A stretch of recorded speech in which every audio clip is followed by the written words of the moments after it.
ناظرین، جب ایک ایک کر کے قیامت کی ساری نشانیاں پوری ہو جائیں گی تو قیامت آنا شروع ہو جائے گی۔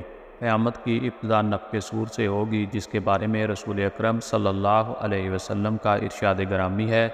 حضرت اسرافیل علیہ السلام سور منہ میں لیے اپنی پیشانی جھکائے کان اللہ تعالیٰ کے حکم پر لگائے ہوئے ہیں۔ جیسے ہی اللہ تعالیٰ حکم فرمائے گا وہ سور پھونکنا شروع کر دیں گے اور یوں قیامت کا آغاز ہو جائے گا۔ مسلم شریف کی ایک حدیث کے مطابق یہ جمعہ کا دن ہوگا۔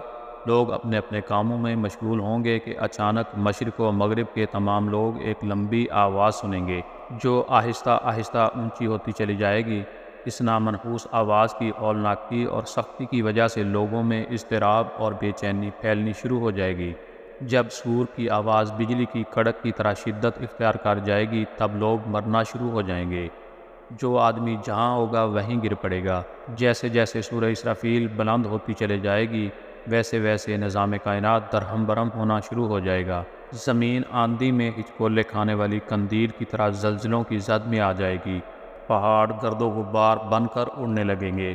سمندروں میں آگ بھڑک اٹھے گی۔ آسمان پھٹ جائے گا۔ سورج، چاند اور ستارے بے نور ہو جائیں گے۔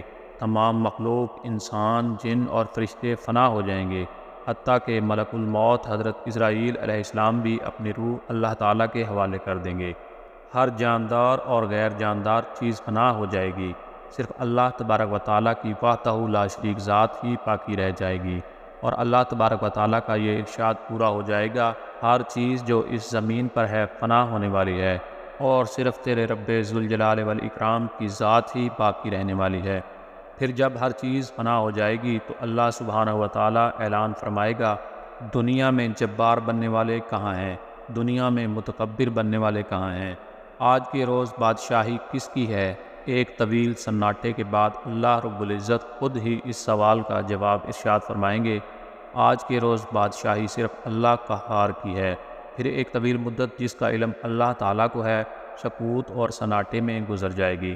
اللہ تعالیٰ چاہیں گے نئے سرے سے آسمان، زمین اور فرشتوں کو پیدا فرمائیں گے۔ نئی زمین میں عمارتوں، درختوں، پہاڑوں اور سمندروں کا نام و نشان تک نہیں ہوگا، بلکہ وہ سفید ہموار اور چٹیل میدان ہوگی جو اپنے رب کے نور سے خوب روشن ہوگی۔ انسانوں کو دوبارہ پیدا کرنے کے لیے آسمان سے ایک بارش نازل ہوگی جس کے نتیجے میں ہر انسان کی ریڑھ کی ہڈی سے پورا انسانی ڈھانچہ تیار ہو جائے گا اور اس پر گوشت بھی چڑھا دیا جائے گا۔ اس کے بعد حضرت اسرافیل علیہ السلام کو دوسری مرتبہ سور پھونکنے کا حکم فرمایا جائے گا۔ تمام انسان ننگے پاؤں، ننگے بدن اور بے ختنہ اٹھ کھڑے ہوں گے جس طرح ماں کے پیٹ سے پیدا ہوئے تھے، اور اللہ تعالیٰ کا یہ فرمان بھی پورا ہو جائے گا، تم لوگ فردن فردن ہمارے پاس حاضر ہو جاؤ گے جس طرح ہم نے پہلی مرتبہ تمہیں پیدا کیا تھا۔ سب سے پہلے نبی اکرم صلی اللہ علیہ وسلم اپنی قبر مبارک سے اٹھیں گے، پھر حضرت عیسیٰ علیہ السلام اور دیگر انبیاء اکرام زندہ ہوں گے۔ اس کے بعد پھر شہداء، صلحاء، فضلاء اور اہل ایمان اٹھیں گے، پھر فساق، فجار اور پھر کفار اور مشرکین اپنی اپنی قبروں سے اٹھ کھڑے ہوں گے۔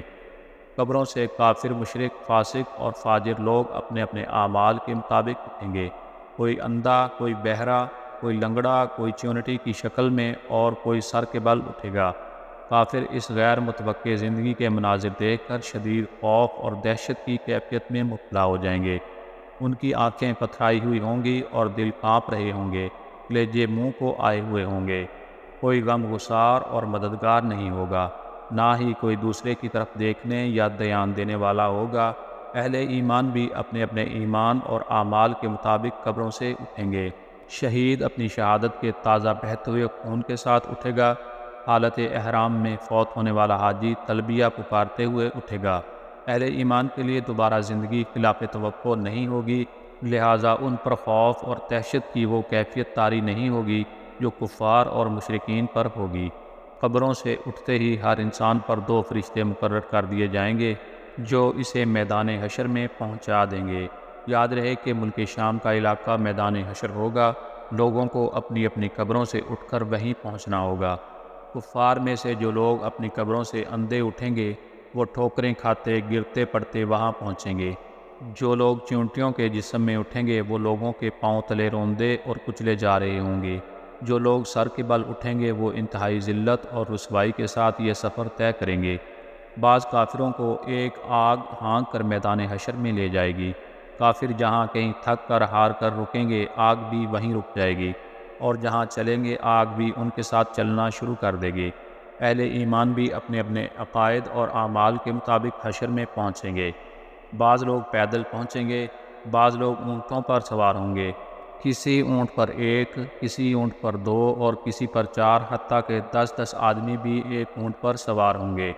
ساری مخلوق چپ چاپ دم سادے ایک ہی سمت میں رواں دواں ہوگی، کسی کو اونچی سانس لینے کی مجال بھی نہیں ہوگی۔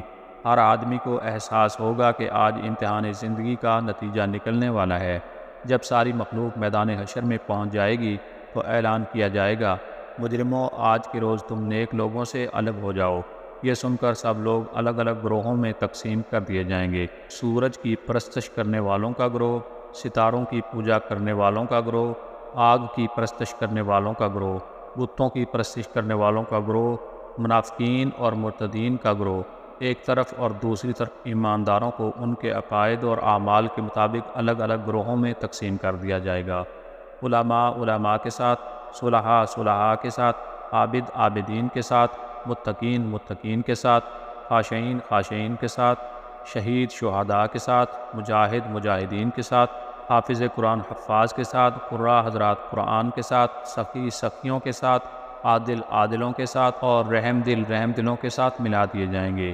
اسی طرح فساد اور فجار لوگوں کے بھی الگ الگ گروہ بنا دیے جائیں گے۔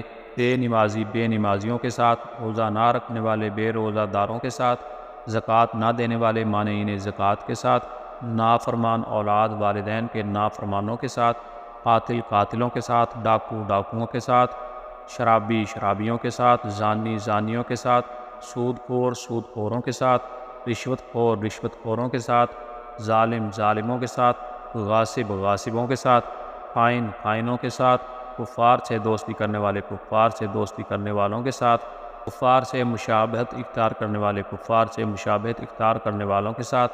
غرض میدان حشر میں اہل ایمان کی جائے قیام الگ ہوگی، کافروں مشرکوں منافقوں فاسقوں اور فاجروں کا ٹھکانہ الگ ہوگا۔ میدان حشر میں لوگ ننگے پاؤں اور ننگے بدن ہوں گے۔ سورج 1 میل کے فاصلے پر آگ برسا رہا ہوگا، زمین دہک رہی ہوگی، جسم سورج کی آگ میں جل رہے ہوں گے، زمین پر پاؤں رکھنے مشکل ہوں گے، دور دور تک کہیں سایہ نظر نہیں آئے گا۔ لوگ اپنے اپنے عقائد اور اعمال کے مطابق پسینے میں شرابور ہوں گے، کسی کو ٹخنوں تک، کسی کو پنڈلی تک، کسی کو گھٹنوں تک، کسی کو زانوں تک اور کسی کو کمر تک پسینہ آیا ہوا ہوگا، کوئی سینے اور گردن تک پسینے میں ڈوبا ہوا ہوگا۔ کفار اور مشرکین کو منہ میں پسینے کی لگام آئی ہوگی، اور بعض لوگ پسینے میں ڈبکیاں کھا رہے ہوں گے۔ بھوک اور پیاس کی شدت سے لوگوں کا برا حال ہوگا۔ بھوک پیاس اور شدید گرمی کی حالت میں لوگ 50,000 سال تک کھڑے رہیں گے اور تنگ آ کر اللہ تبارک و تعالیٰ سے دعا کریں گے، یا اللہ ہمیں اس مصیبت سے نجات دلا، خواہ ہمیں جہنم میں ہی بھیج دے۔ یاد رہے کہ آج سورج کا ہماری زمین سے فاصلہ 9 کروڑ 30 لاکھ میل کے برابر ہے۔ اس کے باوجود جون جولائی میں زمین اس قدر گرم ہو جاتی ہے کہ 1 منٹ کے لیے اس پر ننگے پاؤں کھڑے ہونا ناممکن ہو جاتا ہے۔ ذرا غور فرمائیں اس روز کیا حال ہوگا جس روز زمین کا درجہ حرارت آج کے مقابلے میں 9 کروڑ درجے زیادہ ہوگا۔ لاچار اور بے بس ہو کر لوگ حضرت آدم علیہ السلام کی خدمت میں حاضر ہوں گے اور عرض کریں گے، اللہ تعالیٰ نے آپ کو اپنے ہاتھ سے بنایا اور اپنی روح پھونکی، فرشتوں سے سجدہ کروایا، آپ کو جنت میں جگہ دی۔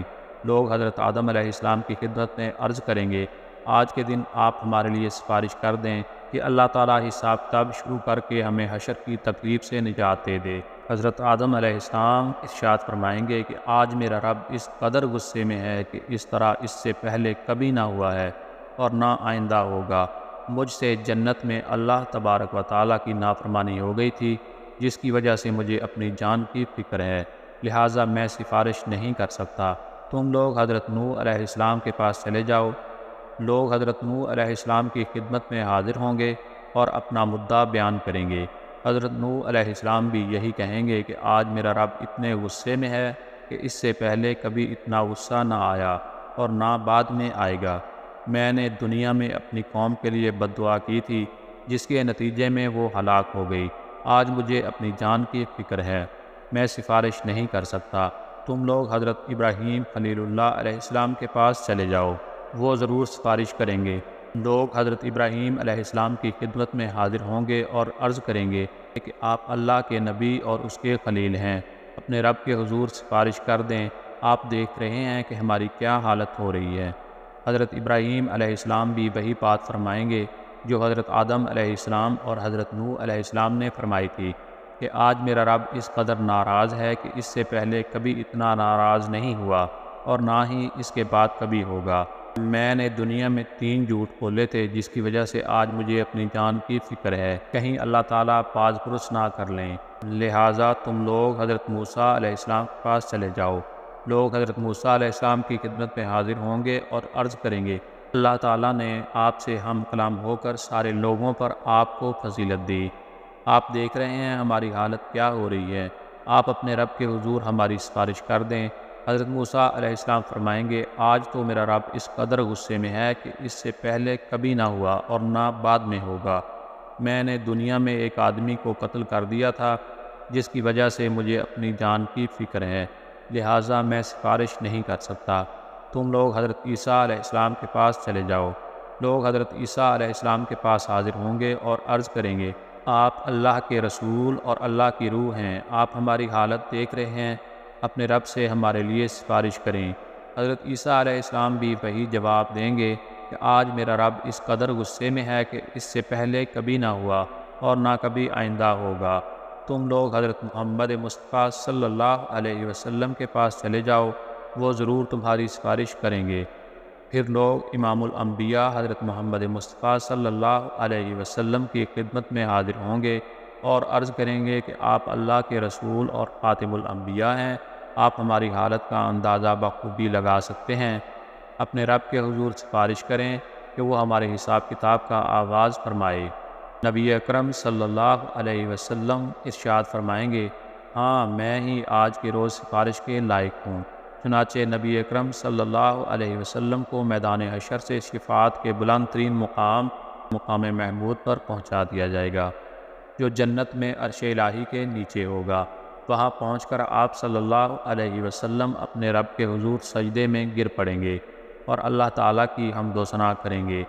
پھر جب اللہ تعالیٰ کا غصہ کم ہوگا تو اللہ تعالیٰ ارشاد فرمائے گا اے محمد صلی اللہ علیہ وسلم سر اٹھاؤ اور سوال کرو، آج سفارش کرو اور تمہاری سفارش قبول کی جائے گی، یہی شفاعت کبریٰ ہوگی۔ شفاعت کبریٰ کی منظوری کے بعد رسول اللہ صلی اللہ علیہ وسلم مقام محمود سے میدان حشر میں واپس تشریف لائیں گے، جس کے بعد حق تعالیٰ فرشتوں کی معیت میں میدان حشر میں نزول اجلاس فرمائیں گے۔ فرشتے زمین کے دور و نزدیک کے کناروں پر صف بستہ کھڑے ہوں گے۔ 8 فرشتوں نے اللہ رب العزت کا عرش تھام رکھا ہوگا۔ عدالت الہی قائم ہو جائے گی۔ ملائکہ، انبیاء، اولیاء، صلحاء کو بطور گواہ طلب کر لیا جائے گا۔ فرشتوں کو حکم ہوگا کہ وہ لوگوں میں ان کے نامہ اعمال تقسیم کر دیں۔ اہل ایمان کو سامنے کی طرف سے داہنے ہاتھ میں نامہ اعمال دیا جائے گا، کفار اور مشرکین کو پشت کی طرف سے بائیں ہاتھ میں اعمال نامہ دیا جائے گا۔ اعمال نامے پر نظر ڈالتے ہی ہر آدمی کے سامنے اس کی ساری زندگی کے واقعات آ جائیں گے۔ بھولے بسرے ماضی کی ساری یادیں تازہ ہو جائیں گی۔ اہل ایمان کے روشن چہرے کچھ اور بھی روشن ہو جائیں گے اور تر و تازہ ہو جائیں گے۔ اہل ایمان خوشی خوشی دوسروں کو اپنا نامہ اعمال دکھائیں گے، کہیں گے لوگو آؤ میرا نامہ اعمال پڑھو۔ کفار اور مشرکین کے چہروں کی سیاہی میں کچھ اور بھی اضافہ ہو جائے گا، مایوسی ان کے چہروں پر چھا جائے گی۔ حسرت ندامت سے وہ اپنے ہاتھوں کو چبائیں گے اور کہیں گے کاش مجھے اپنا نامہ اعمال نہ دیا جاتا، کاش مجھے اپنا نامہ اعمال نہ دیا جاتا، اور کاش میں نہ جانتا کہ میرا حساب کیا ہے۔ کفار اور مشرکین بار بار اپنے نامہ اعمال کو دیکھیں گے اور تعجب سے کہیں گے یہ کیسا عجیب و غریب نامہ اعمال ہے جس میں ہر چھوٹا بڑا عمل لکھا ہوا موجود ہے۔ ہائے ہماری کم بختی، یہ نامہ اعمال کیسا ہے؟ کوئی چھوٹے سے چھوٹا یا بڑے سے بڑا عمل ایسا نہیں جو اس میں شامل نہ ہو۔ اعمال ناموں کی تقسیم کے بعد سوال و جواب کا سلسلہ شروع ہوگا۔ اور اللہ تعالیٰ جس سے چاہے گا بغیر کسی ترجمان کے براہ راست سوال کرے گا۔ سب سے پہلے مشرکوں سے پوچھا جائے گا کہ انہوں نے شرک کیوں کیا۔ مشرک انکار کر دیں گے اور اللہ تعالیٰ کی قسم اٹھا کر کہیں گے ہم نے تو کبھی شرک نہیں کیا تھا۔ اللہ تعالیٰ کراماً کاتبین کو گواہی کے لیے بلائیں گے، وہ مشرکوں کے شرک کی گواہی دیں گے، لیکن مشرک پھر انکار کر دیں گے۔ بھرپور کراماً کاتبین کا تیار کیا ہوا نامہ اعمال ان کے سامنے رکھا جائے گا۔ مشرک اس سے بھی انکار کر دیں گے۔ پھر اس دور کے انبیاء، علماء یا اولیاء کو گواہی کے لیے بلایا جائے گا تو وہ ان کے شرک کی گواہی دیں گے، لیکن مشرک اس سے بھی انکار کر دیں گے۔ پھر قبر یا مزار کی وہ جگہ جہاں شرک کیا جاتا تھا گواہی کے لیے لائی جائے گی، وہ بھی مشرکوں کے شرک کی گواہی دے گی، لیکن مشرک اس کا بھی انکار کر دیں گے اور اللہ تعالیٰ سے مخاطب ہو کر کہیں گے یا اللہ کیا تو نے اپنے بندوں کو ظلم سے پناہ نہیں دی؟ اللہ تعالیٰ ارشاد فرمائے گا ہاں میں نے اپنے بندوں کو ظلم سے پناہ دی ہے۔ مشرک کہیں گے آج ہم اپنی ذات کے علاوہ کسی دوسرے کی گواہی کو تسلیم نہیں کریں گے۔ چنانچہ اللہ تعالیٰ ان کی زبانوں پر مہر لگا دیں گے اور ان کے اعضاء کو بولنے کا حکم دیں گے۔ تب مشرکوں کے اعضاء گواہی دیں گے کہ ہاں واقعی یہ شرک کرتے تھے، اور یوں ان پر جہنم واجب ہو جائے گی۔ تو وہ لوگ اپنے اعضاء کو لعن طعن کریں گے کہ ہم تو تمہیں جہنم سے بچانے کی کوشش کر رہے تھے۔ وہ جواب دیں گے کہ اللہ تعالیٰ نے ہمیں بولنے کا حکم دیا تھا، ہم کیسے انکار کر سکتے تھے۔ ایک منافق سے اللہ تعالیٰ سوال کرے گا کیا میں نے تمہیں دنیا میں عزت، حکومت، اہل و عیال اور مال و دولت نہیں دیا تھا؟ وہ عرض کرنے لگے گا کیوں نہیں یا اللہ، سب کچھ دیا تھا۔ اللہ تعالیٰ دوسرا سوال پوچھے گا کہ کیا تمہیں یقین تھا کہ قیامت آئے گی؟ اور اللہ کے سامنے جواب دینا ہوگا۔